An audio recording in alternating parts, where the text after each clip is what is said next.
अब कन्हैया कुमार ने ज्वाइनिंग के समय उनका बयान हम देख रहे थे। उन्होंने ये कहा कि कांग्रेस को डूबने से बचाना, कांग्रेस रूपी जहाज को डूबने से बचाना, ये ऐतिहासिक दायित्व है और उस ऐतिहासिक दायित्व का निर्वहन करने के लिए कन्हैया कुमार ने कांग्रेस पार्टी ज्वाइन किया। उनका ये कहना है कि बड़ी जहाज नहीं बचेगी तो छोटी छोटी कश्तियां भी उसके साथ डूब जाएंगी। अब भला बताइए, ऐतिहासिक जवाबदेही। एक जमाने में कन्हैया कुमार में वामपंथ जो है, सीपीआई जो है, अपना भविष्य देख रहा था। अब जो है कांग्रेस जो है उनमें अपना भविष्य देख रही है। तो हम तो कहेंगे कि भैया कन्हैया कुमार के हाथ में कमान दे दीजिए। 2 साल से कांग्रेस पार्टी में कोई अस्थायी अध्यक्ष नहीं है, उनको अस्थायी अध्यक्ष बना दीजिए।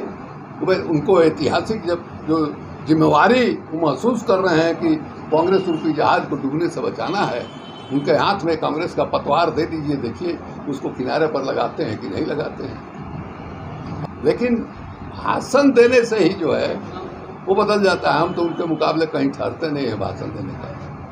यहाँ बहुत लोग जो कह रहे हैं कि हमसे किसी ने सवाल किया कि साहब तेजस्वी जी को प्रॉब्लम है। हम कहते तेजस्वी जी को क्या प्रॉब्लम होगा भैया?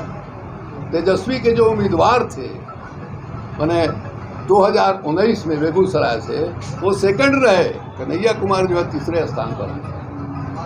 तो चाहिए तो ये था कि कन्हैया कुमार जो है राष्ट्रीय जनता दल का जो उम्मीदवार था उसका समर्थन करते।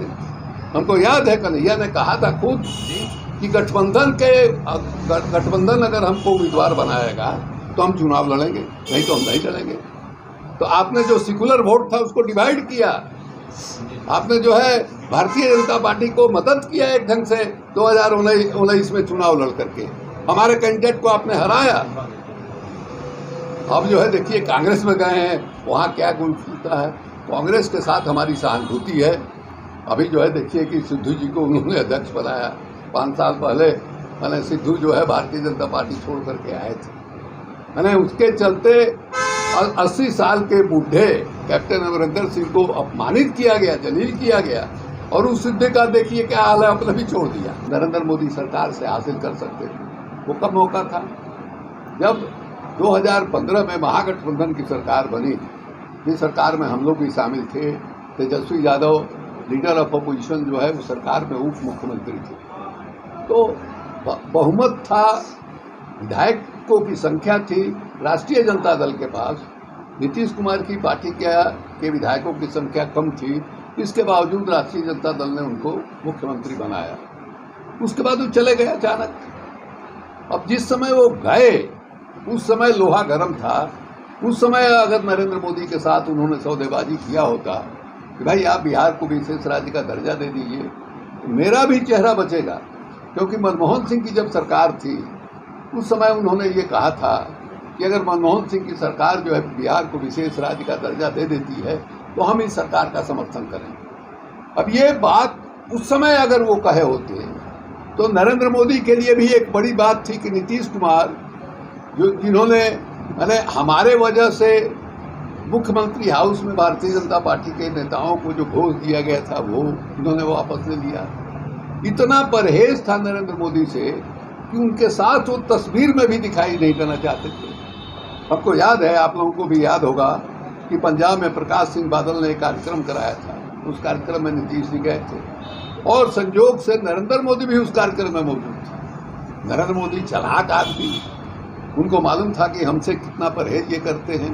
जैसे ही नीतीश कुमार मंच पर पहुंचे, नरेंद्र मोदी फट से उठे और उनका हाथ उठा करके कर दिया सामने, मार फ्लैश बल्ब चमकने लगा।